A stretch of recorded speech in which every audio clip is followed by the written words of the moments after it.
오늘 우리가 이제 고린도에서 하나님의 나라로 이제 31번째 시간입니다. 그리고 16장으로는 이제 벌써 3번째 시간을 우리가 지나가고 있습니다. 여러분, 오늘 말씀해 보면은 가장 중심이 되는 말이 나옵니다. 가장 중심이 되는 말이 뭐냐? 바로 남자답게입니다. 남자답게. 그렇다면 여러분, 남자답게, 이 말은 무슨 말일까요? 뭐 서서 싸는 것이 남자다움일까요? 여러분, 사실 여자분들 입장에서 보면 살짝 기분 나쁠 수 있는 구절이기도 하지만 사도 바울은 분명히 오늘 말씀 가운데 남자답게라는 표현으로 이 고린도전서를 마무리하고 있습니다. 우선 오늘 말씀을 보면은 크게 4부분으로 나뉘어질 수가 있어요. 첫 번째는 뭐냐? 깨어. 그리고 두 번째는 믿음에 굳게 서서. 그리고 세 번째는 남자답게 강건하라. 그리고 마지막은 뭐죠? 사랑으로 행하라, 이렇게 나옵니다. 여러분, 이 짧은 말씀 속에서의 그 결론은 뭐냐면은 남자답게 강건하라, 이게 오늘 말씀의 결론이에요. 결국 우리가 남자답게 강건해지기 위해서는 먼저 깨어 있어야 되고, 두 번째는 믿음에 굳게 서야 되며, 마지막으로 사랑으로 행하는 삶이 우리 가운데 나타나고 드러나야 된다는 것입니다. 그렇다면 사도 바울은 왜 많고 많은 말들 중에 하필이면 오늘 말씀 가운데 남자답게라는 말을 왜 사용했냐, 이거죠. 여러분, 우리가 잘 알고 있다시피 고린도 교회에는 심각한 문제들이 있었죠. 그런데 그 중에 가장 심각한 문제가 바로 분쟁과 또 분파의 문제였습니다. 이 고린도 교회 안에 4개의 당파가 생겨났어요. 그리고 정말 힘을 다해서 이들이 복음을 전하고 전도하고 뭐 이런 일을 해야 되는데, 이들이 힘을 다해서 한 일이 뭐였습니까? 서로 싸웠어요. 교회 안에서 힘을 다해서 싸웠다고요. 이 일로 인해 가지고 굉장히 혼란이 교회 안에서 생기게 되었습니다. 그래서 사도 바울이 고린도 전서를 통해서 막 야단을 치는데, 무려 1장에서부터 3장까지 총 3장에 걸쳐서 이 고린도 교회 교인들을 향하여 그들의 잘못된 모습을 지적하고 반박하고 훈계하는 내용들이 나옵니다. 그런데 고린도전서 3장 1절과 2절에 보면 이렇게 증거하고 있어요. 고린도전서 3장 1절과 2절 말씀 우리 한번 다 같이 한번 보겠습니다. 같이 봅니다. 시작. 형제들아, 내가 신령한 자들을 대함과 같이 너희에게 말할 수 없어서 육신에 속한 자 곧 그리스도 안에서 어린 아이들을 대함과 같이 하노라. 내가 너희를 젖으로 먹이고 밥으로 아니하였노니 이는 너희가 감당하지 못하였음거니와 지금도 못하리라. 아멘. 지금 사도 바울은 잘못된 길을 가고 있는 고린도 교회 교인들을 향해서 잘못했다, 그리고 너희들이 틀리다, 이렇게 말하지 않고 2가지를 얘기해요. 첫 번째는 뭐냐면 너희가 어리구나, 너희는 아직 어린아이다. 그리고 두 번째는 뭐냐? 아직도 육신에 속했구나, 이렇게 이야기를 합니다. 여러분이 잘 알고 계시다시피 고린도 교회는 사도 바울이 개척한 교회였습니다. 그리고 어느 교회보다도 하나님의 귀한 은혜가 넘치는 교회였어요. 그래서 모든 성도에게 하나님의 큰 은사들이 임했습니다. 그로 인해서 교회가 크게 부흥하고 정말로 크게 성장했습니다. 그런데 이런 교회가 사람이 중심이 되고 사람이 주인이 되어서 결국 당파가 생겼고, 그로 인하여 서로 시기하고 분쟁하는 일이 발생하게 되었습니다. 오직 자기의 정당성을 드러내고 자기의 의를 드러내기 위해서 상대방을 비방하고 공격하다 보니까 결국 어떻게 됐느냐? 서로 싸우게 됐어요. 서로 다투는 그런 분쟁이 일어나게 되었습니다. 여러분, 사실 우리가 다른 사람에게 비판의 소리를 듣고 험한 소리를 듣고 욕이나 악담을 듣게 된다면 진짜 열받을 수밖에 없어요. 목사님, 저도 마찬가지예요. 누군가 저를 향해서 비판하고 욕을 하면 저도 진짜 화날 수밖에 없습니다. 그리고 우리는 이런 소리를 들으면 대부분 따지려고 하죠. 그리고 정말 따져야 좀 속이 시원합니다. 하지만 그리스도인은 따지면 안 돼요. 따지면 안 된다고요. 사실 따진다고 해가지고 증명되는 것도 아니고, 솔직히 우리는 그렇게 따질 만한 존재도 아닙니다. 그래서 우리 예수님은 입을 열지 않으셨어요. 충분히 따질 수 있었습니다. 충분히 억울하다 말할 수 있었음에도 불구하고 우리 예수님은 입을 열지 않으셨어요. 그런데 우리는 자꾸만 따지려고 하죠. 솔직히 여러분, 저 예수님의 십자가만큼 억울한 사건도 없어요. 누가 예수님의 십자가 앞에서 억울하다고 말할 수 있겠냐고요. 여러분, 우리는 기본적으로 죄인이에요. 기본적으로 죄인이라고요. 그런데 뭐가 그렇게 억울하십니까? 여러분, 고린도 교회 교인들이 분쟁을 한 이유는 바로 자기가 옳다고 말하고 자꾸 억울하다고 말하다 보니까 서로 싸우게 된 거예요. 그러므로 누가 나한테 험한 말을 하잖아요. 누가 나한테 욕을 하잖아요. 그러면 이렇게 생각하시면 돼요. 아, 저는 그것보다 더한 사람인데 저를 이렇게 더 좋은 사람으로 봐줘서 너무 감사합니다. 이렇게 생각하면 맞다고요. 물론 그렇게 인정하며 사는 건 어렵죠. 하지만 우리는 그 자리까지 가야 돼요. 누군가 나를 욕하고 나를 비난한다면, 아, 저분은 아직도 나를 모르는구나. 나는 죄인 중에 죄인이요 괴수 중에 괴수인데 왜 이렇게 나를 좋게 봐주고 있지? 아, 고맙습니다. 감사합니다. 이렇게 생각하면서 우리가 살아야 된다고요. 하지만 이게 안 되잖아요. 그럼 결국 분쟁이 일어나는 겁니다. 이게 안 되잖아요. 그 분쟁은 결국 교회의 공동체를 파괴시키는 거예요. 여러분, 우리가 잘 알고 있다시피 성경에서 강조하는 게 두 가지예요. 첫 번째는 뭐냐? 따라해보세요. 믿음. 뭘 강조한다고요? 두 번째는 사랑. 사랑을 강조해요. 성경은 처음부터 끝까지 계속 두 가지만 강조합니다. 믿음과 사랑이에요. 그렇다면 성경은 왜 우리에게 자꾸 믿음을 강조하고 있고 왜 우리에게 자꾸 사랑을 강조하느냐? 이유는 단순합니다. 누군가 나를 공격하면 잘 감당하라고. 잘 감당하라고 우리에게 믿음과 사랑을 요구하는 거예요. 자꾸 강조하고 있는 거예요. 그런데 고린도 교회 교인들은 신앙적으로 어렸습니다. 그리고 육신에 속해 있었어요. 그래서 그렇게 하지 못했습니다. 그래서 사도 바울은 틀렸다라고 말하지 않고 잘못했다 말하지 않고 어리구나. 너희가 아직 어리구나. 너희가 이제는 밥을 먹을 시기가 되었는데 밥을 먹지 못하고 아직도 젖을 먹고 있구나. 그런 수준밖에 되지 못하는구나라고 지금 고린도전서에서 이야기하고 있는 것입니다. 결국 고린도 교회 성도들은 어렸어요. 신앙적으로 어린아이와 같은 존재였다고요. 그런데 여러분, 이 어리다의 반대말이 뭐죠? 성숙이에요. 성숙. 어른이란 말이 사실 성숙하다 이런 말이잖아요. 이 성숙하다는 또 다른 말로 강건하다라는 말로 됩니다. 그리고 이것은 결국 뭐냐? 이게 바로 남자다움이에요. 그러니까 남자답게라는 말은 무슨 말이냐면 남자 여자의 어떤 성별의 문제가 아니라 고린도 교회 교인들이 미성숙의 자리에서 이제는 좀 성장해서 좀 성숙한 믿음, 강건한 믿음을 가지라, 이 말을 남자답게라는 말로 표현하고 있는 것입니다. 여러분, 히브리서 5장 13절과 14절에 보면은 이렇게 증거하고 있어요. 우리 같이 한번 보겠습니다. 시작. 이는 젖을 먹는 자마다 어린아이니 의의 말씀을 경험하지 못한 자여 단단한 음식은 장성한 자의 것이니 그들은 지각을 사용함으로 연단을 받아 선악을 분별하는 자들이니라. 아멘. 자, 여기 보시면 13절 말씀에 보면은 경험이라는 단어가 나와요. 경험. 근데 이 경험이라는 단어는 우리가 일반적으로 생각하는 그 경험이 아니에요.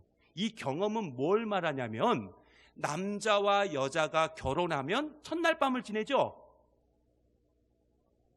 아, 여러분은 첫날 밤이 아니었나요? 첫날 밤을 지내시죠? 네, 제가 뭘 기대하겠어요, 여러분한테. 여러분, 남자와 여자가 결혼을 하면 첫날 밤을 보냅니다. 근데 그 첫날 밤을 보낼 때 부부 관계를 하죠. 그 부부 관계가 바로 경험이에요. 저 단어의 의미는 그런 의미가 들어있다고요. 결국 하나님의 말씀에 대한 우리의 경험이 어떻게 드러나야 되느냐? 남녀가 서로 몸과 몸을, 완전히 발가벗겨진 몸과 몸을 맞대어 아는 수준 정도의 하나님의 말씀의 경험이 우리 가운데 있어야 된다는 거예요. 단순히 이 말씀을 그냥 읽는 것으로, 보는 것으로, 듣는 것으로 끝내지 않고 내 몸이 이 말씀과 가까이 다가와져야 돼요. 이게 무슨 말이에요? 이 말씀대로 우리가 살아내야 된다는 거예요. 살아내야 된다는 거예요. 그래야 비로소 젖을 떼고 단단한 음식을 먹을 수 있는 그 믿음의 성숙, 그 믿음의 성장, 그 강건함이 우리 가운데 나타나게 될 줄 믿습니다. 우리는 하나님의 말씀을 통해서 충분한 감동과 감격과 은혜와 깨달음을 얻을 수 있어요. 하지만 목사의 설교를 듣고 눈물을 흘리고 감동과 감격이 있었다 할지라도 그것이 사람을 바꾸는 게 아닙니다.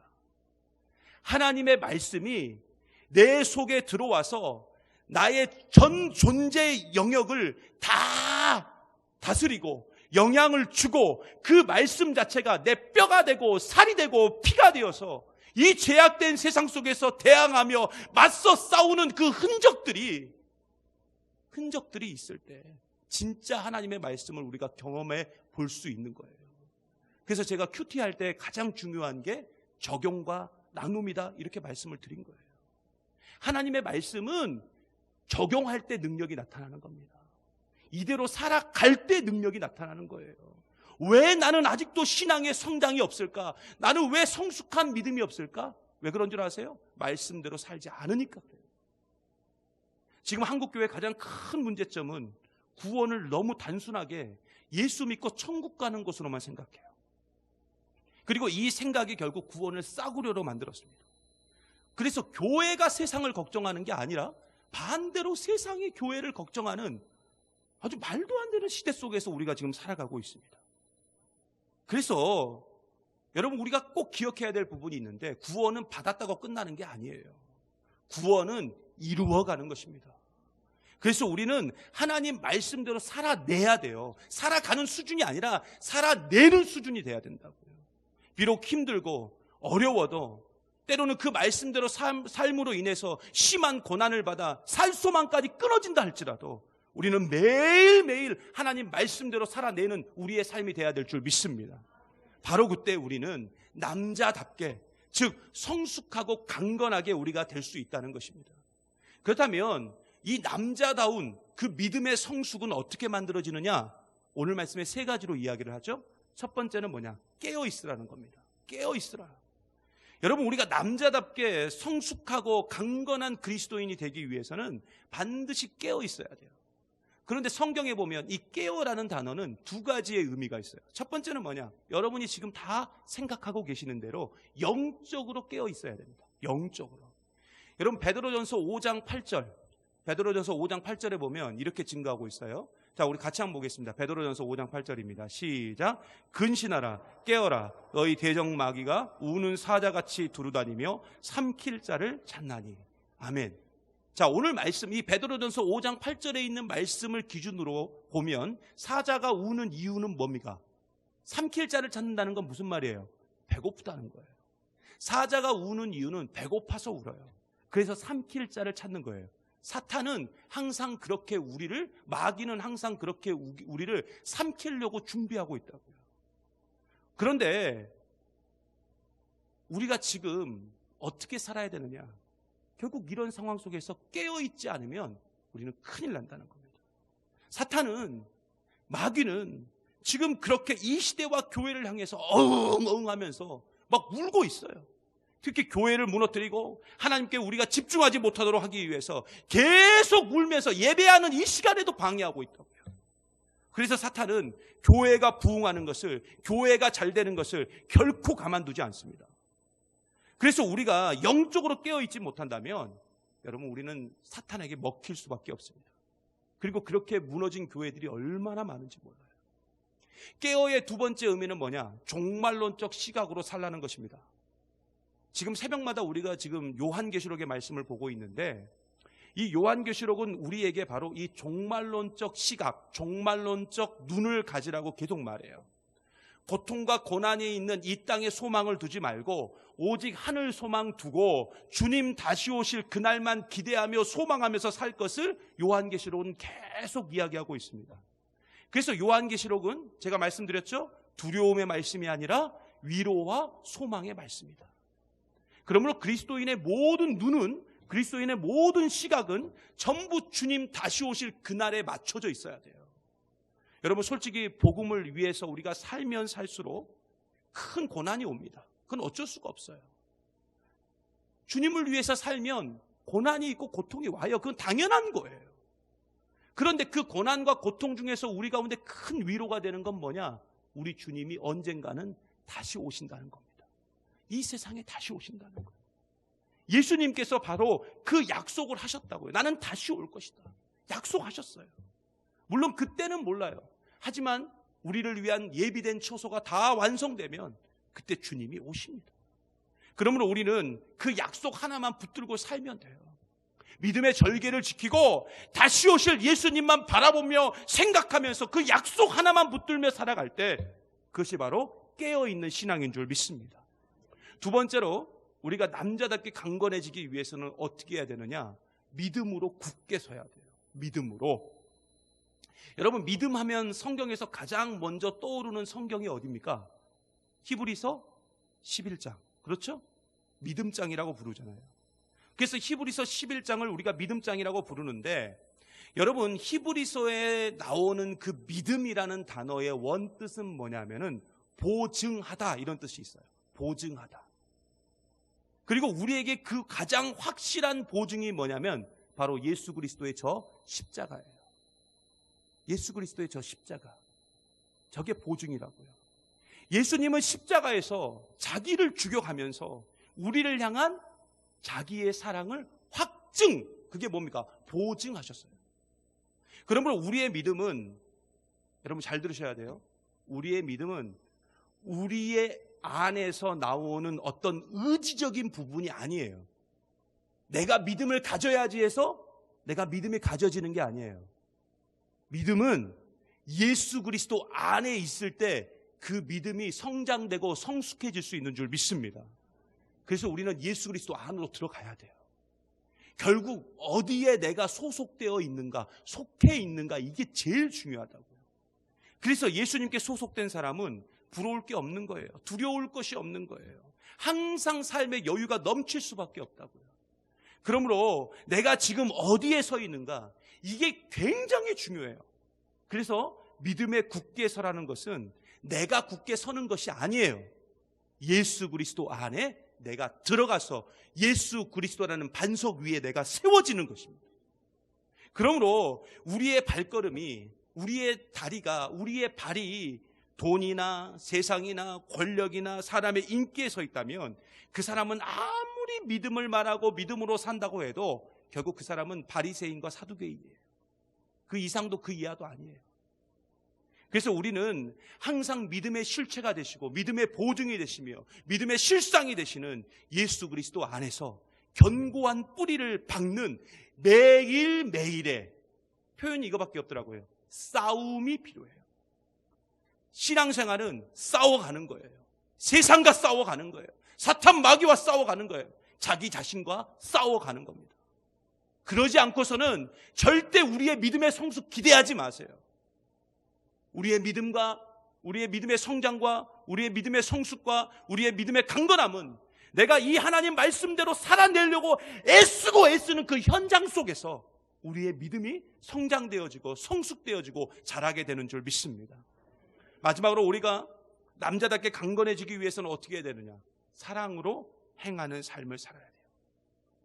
정말 여러분 부탁드리고 또 부탁드리고 싶은 말은 사랑으로 하지 않는 말, 사랑으로 하지 않는 조언, 사랑으로 하지 않는 헌신, 사랑으로 하지 않는 비판은 아무것도 아닙니다. 이건 목사의 말이 아니라 고린도전서 13장의 결론이에요. 여러분, 고린도전서 13장은 사랑장이죠. 이 고린도전서 13장에서 사랑을 말하고 있는데 그 사랑은 어떤 사랑을 말하느냐? 저 십자가의 사랑을 말하고 있어요.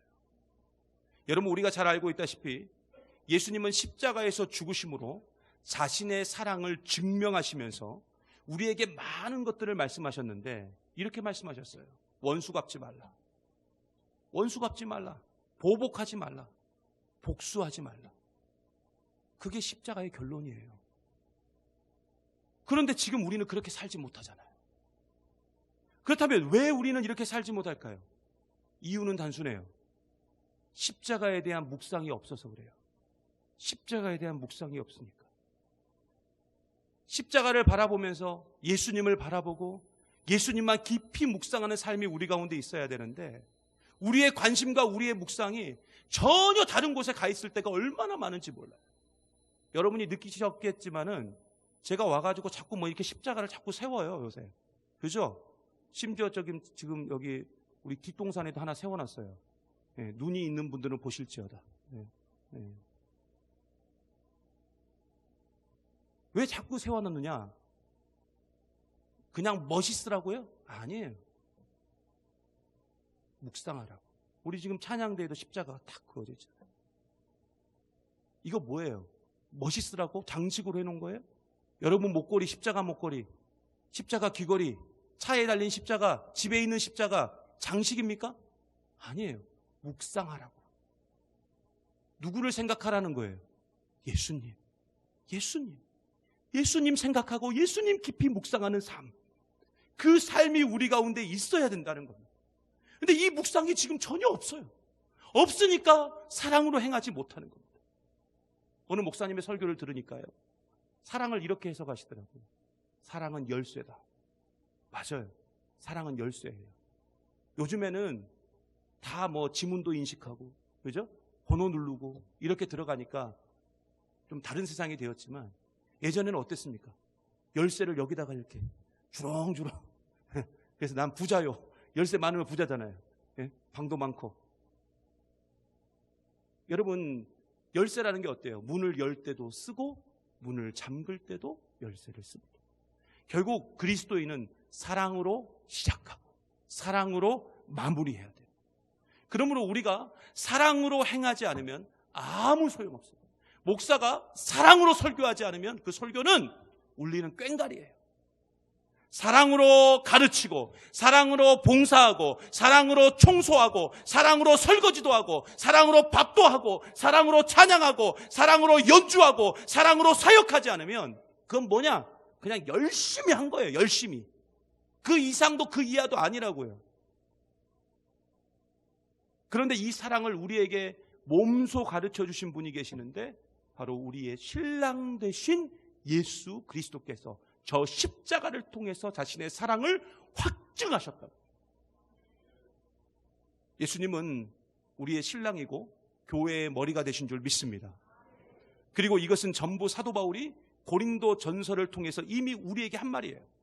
우리는 지금 1장부터 16장까지 1년 동안 이 말씀을 계속 들으면서 하나님 나라가 무엇인지에 대해서, 우리가 어떻게 살아야 되는지에 대해서, 교회란 무엇인가에 대해서, 성도는 어떻게 살아야 되는지에 대해서 우리가 계속 살펴봤어요. 여러분, 고린도전서를 통해서 사도 바울이 하는 마지막 결론은 뭐냐? 남자답게. 여러분, 신랑은 남자죠? 결국 남자답게는 누구를 말하는 거냐? 예수 그리스도. 우리의 신랑 되신 예수 그리스도를 말하는 거예요. 그러므로 남자답게 강건하라? 이 말은 무슨 말이냐? 예수님처럼 살라는 것입니다. 여러분, 예수님은 남자 중에 남자였어요. 남자 중에 남자. 그런데 예수님의 남자다움은 어떻게 드러나는 줄 아세요? 우리 남자다움 그러면 막 육체미 선수처럼, 그죠? 막 이두박근 삼두박근 막 이렇게 좀 나와야 남자다움이라고 생각하는데, 막 터프한 남자 있잖아. 뭐 이런 게 남자다움이라고 생각하는데 아니에요. 성경에서 말하는 남자다움은 예수 그리스도예요. 그러면 예수님은 어떻게 사셨느냐? 강하지만 약하게 사셨어요. 당하지 않을 수 있었지만 당하면서 사셨어요. 죽지 않을 수 있었지만 모든 것을 품고 대신 죽으셨어요. 여러분, 이게 진짜 남자다움이라고요. 그러므로 남자는요, 맞아야 돼요. 여자가 때리면 맞아야 된다고요. 농담이에요, 이것은. 제가 뭘 말하고자 하느냐? 결국 당하며 사는 게 남자라고요. 그게 그리스도인이라고요. 그러므로 왜 성경에서 믿음과 사랑을 강조하는가? 다시 한번 말씀드리지만 견디고 당하라고. 견디고 당할 수 있는 힘은 믿음과 사랑을 통해서 나오기 때문에. 결국 진짜 남자는 모든 것을 품어주고 모든 것을 안아주고 기다려주고 주님 다시 오시는 그날까지 그렇게 신실한 믿음의 경주를 하는 사람이 진짜 남자다운 예수 그리스도의 삶을 사는 사람인 줄 믿습니다. 오늘도 이 사실을 굳게 믿고 오늘도 승리하며 한 주간 깨어 믿음에 굳게 서서 사랑으로 행하여 남자다운 예수님처럼 살아내는 저와 여러분 되시기를 간절히 바랍니다. 오늘 말씀을 기억하시면서요,